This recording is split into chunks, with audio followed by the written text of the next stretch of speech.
lagi dengan saya Aldo di sesi review kali ini. Nah, kita akan membahas tugas minggu ke-6 tentang gesture dan expression. Nah, ini sayang sekali yang mengumpulkan hanya 2 orang, jadi mungkin kita tidak akan membahas terlalu banyak ya. Tapi sebenarnya dari hasil yang sudah dikumpulkan juga sudah cukup mewakili dari apa yang ingin kita capai ya, seperti biasa. Nah, jadi mari kita bahasnya satu-satu. Yang pertama dari gesture training. Nah, kita lihat dari tugasnya Saudari Diandra Sariski Putri. Di sini dia menampilkan contohnya. Dia mengambil pose dari foto, terus lalu dibuat gesturnya. Nah, sebenarnya ini sudah cukup benar, tapi mungkin yang ingin saya koreksi adalah dia mengambil line dari gesturnya itu menurut saya masih salah ya, karena dari bentuk gesturnya ini tuh yang utama bukanlah garis yang mengikuti kaki kiri, tapi justru yang kaki kanan. Kaki kiri itu hanya pelengkap. Jadi kalau misalnya lihat dari bentuk badannya, harusnya gestur lainnya itu adalah seperti ini. Dari kepala ke badan lalu kaki kanan, bukan nge-break di tengah-tengah untuk ke kaki kiri. Nah, ini sebenarnya hanya hal yang minor, tapi akan terlihat jelas apabila posenya itu terlalu ekstrim. Kalau ini kan masih saling bersinggungan ya, kakinya jadi tidak terlalu masalah. Nah, yang ini sudah cukup benar, yang ini juga, ini tidak masalah. Hanya mungkin yang di atas ini, yang utama adalah yang garis yang paling panjang, kaki kiri itu hanyalah komplementer. Itu untuk yang contoh pertamanya. Untuk contoh keduanya juga sama sih, ada beberapa yang kurang. Yang ini tidak ada masalah. Untuk yang pose berdiri menurut saya tidak ada masalah, ini sudah benar ya. Lalu untuk yang pose ini juga memang begini bentuknya, karena dia yang untuk huruf S dari badannya. Cuman untuk yang di sini, nah ini sama lagi seperti yang tadi. Yang utama tuh bukan kita tidak harus mengikuti lekuk tubuh yang ininya ya, yang kaki kirinya ya. Karena kita harus melihat yang paling utamanya dulu. Jadi dia ke sini, ke belakang, lalu ke bawah. Jadi bukan nge-break ke sini. Ini yang paling utama. Nah, yang ini tuh hanyalah pelengkap komplementer tadi ya, pose komplementer tadi. Nah, mungkin coba bisa diperbaiki lagi nanti. Sama di sini juga, ini benar, ini juga benar ya, karena dia mengambil yang paling jauh dari posenya. Dan ini harusnya juga, ini sebenarnya bukan kepala sih harusnya, tapi lebih ke dari tangan kirinya, lalu turun ke pantat, lalu masuk ke kaki. Nah, ini pose utamanya. Sisanya adalah komplementer tadi. Nah, ini juga harusnya dia dari kepala ke badan lalu ke kaki kanannya. Nah, ini juga dari atas, dari tangan kiri, dari tangan kanan, lurus langsung masuk ke kaki kanannya. Karena lihat yang paling ini yang garis utamanya, garis gestur utama. Yang sisanya hanyalah pelengkap. Sebenarnya dari segi gesturnya sih sudah cukup benar, tapi mungkin pemahaman mana sih gestur yang utama dan mana gestur komplementernya itu yang masih bisa diperbaiki lagi. Nah, ini beberapa contoh dari yang sudah dibuat ya, cukup menarik sih. Oke, itu dari contoh dari Saudari Diandra. Nah, berikutnya kita akan melihat contoh dari Saudari Margaret Novelita. Dia juga sama, mengambil dengan pose, tapi dia posenya, proporsi karakternya dia lebih detail. Nah, sebenarnya tidak ada masalah. Cuman untuk gesture training ini sebenarnya kita tidak diharapkan untuk kita tidak perlu memikirkan seperti apa sih proporsi detail si orang yang kita buat itu. Kita hanya perlu menggambarkan kasarnya garis besarnya saja ya dari si ininya. Karena kalau misalkan kalian pernah nyoba ikut latihan-latihan gestur di online atau di pelatihan gitu ya, biasanya tuh kita hanya diberi waktu sangat singkat. Ya, paling lama mungkin 30 detik. Saya pernah mencoba sampai yang 10 detik. Dalam waktu 10 detik harus membuat gestur dari foto yang diberikan. Nah, itu tuh kalau misalnya kita fokus di detail, kita nggak bakal bisa menggambarkannya itu dengan baik. Karena yang ditunjukkan itu bukanlah detail dari si detail ototnya, detail badannya, tapi justru bagaimana sih flow dari badan orang tersebut.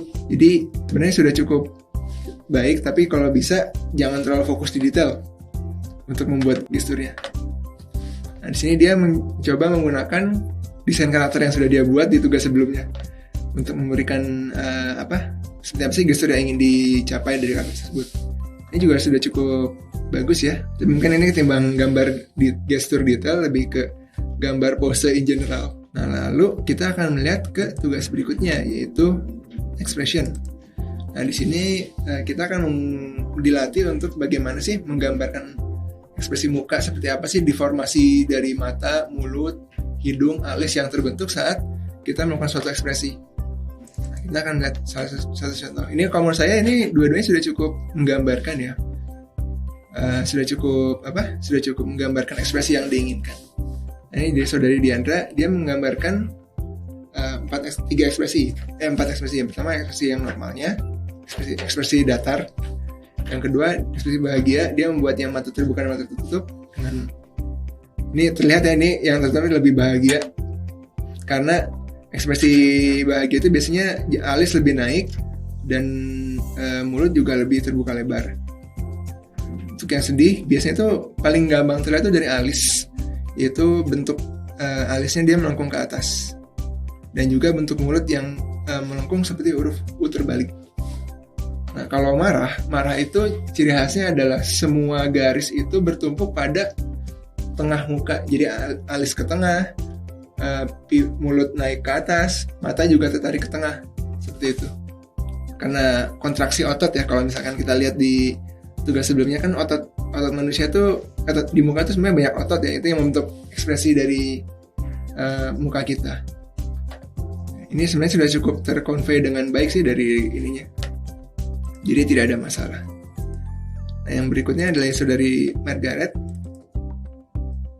Dia juga cukup mungkin tidak terlalu secara deformasi, tidak terlalu seekspresif yang saudari Diandra, tapi dia sudah mencoba menggunakan detail-detail seperti saat marah diberikan shading, itu kayak menambah ekspresi menambah kesan emosinya tuh lebih terasa gitu. Cuman memang yang saudari Margaret ini dia memang tidak terlalu banyak menggunakan deformasi dari, bisa kita lihat dari mata ya. Itu matanya tuh selain yang tertutup sebenarnya bisa dibilang hampir sama ukurannya. Padahal kalau misalkan ingin lebih menantang lagi tuh latihannya, coba kalian tutup alis dan mulutnya, bagaimana si karakter tersebut bisa menggambarkan ekspresinya hanya dengan mata. Karena kalau misalnya kita lihat juga, mata itu bisa berbicara lebih banyak daripada mulut. Kalau misalkan kita lihat di film-film, bentuk mata itu justru yang paling sorotan yang utama gitu ya. Jadi mainkanlah mata untuk menggambarkan ekspresi. Kayak seperti bahagia. Nah, misalkan sebenarnya dia juga sudah membuat sih.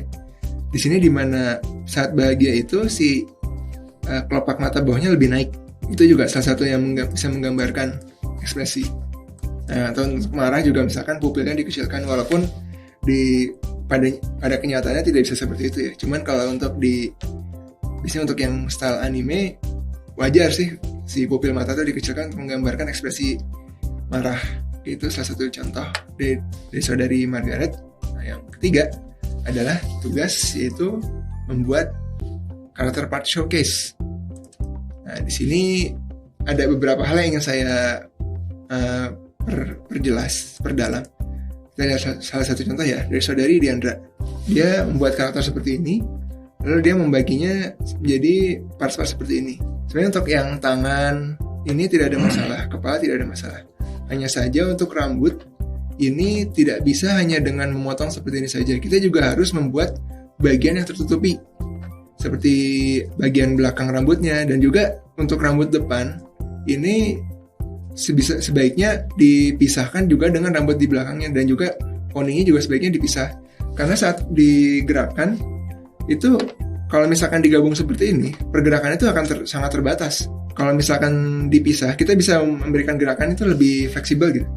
Kayak misalkan ingin poninya tuh berkibar tegak lurus ke belakang, kan kalau sebenarnya tidak mungkin kan, karena dia tidak terpotong dengan rambut aslinya. Sama juga dengan poni yang di bagian belakang yang tertutup oleh kepala. Ini kok sebaiknya kita gambar juga seperti ini. Jadi ada bagian ke atasnya gini. Karena kalau misalnya bagian seperti yang tadi, kalau misalnya kita gerakan, itu tidak akan dapat tergambarkan dengan baik lah. Jadi sangat terbatas. Sama juga dengan kaki, ini sebaiknya kaki kiri dan kaki kanan dipisah. Ya, itu mungkin sedikit revisi buat saudari Diandra.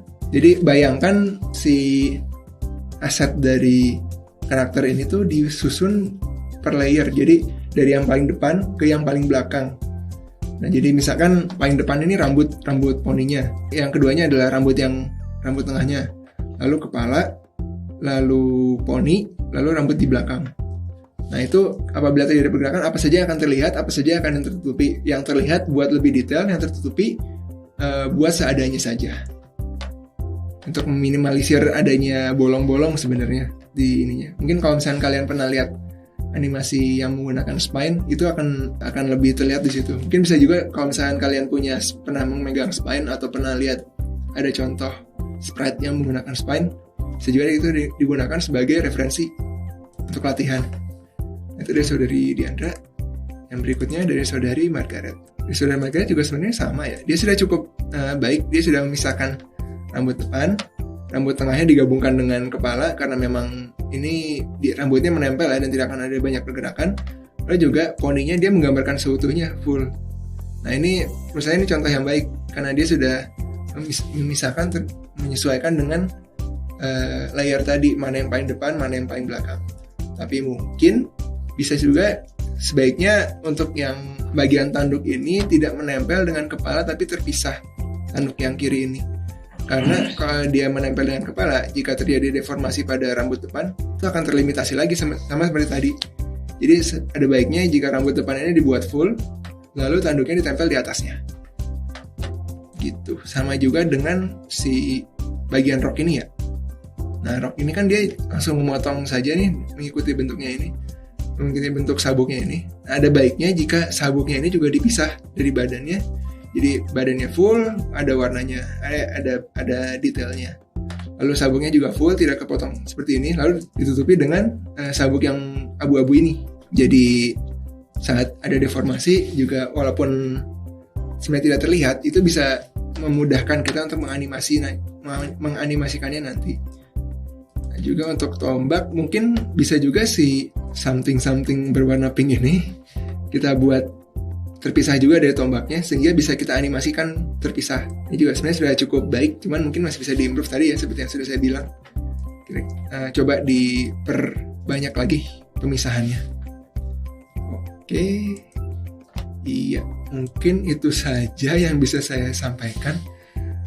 Dari yang mengumpulkan 2D saya lihat hanya 2 orang ya untuk yang minggu kemarin. Jadi saya hanya bisa membahas 2 orang dan sangat disayangkan yang 3D tidak ada yang mengambil ya, jadi tidak bisa saya bahas.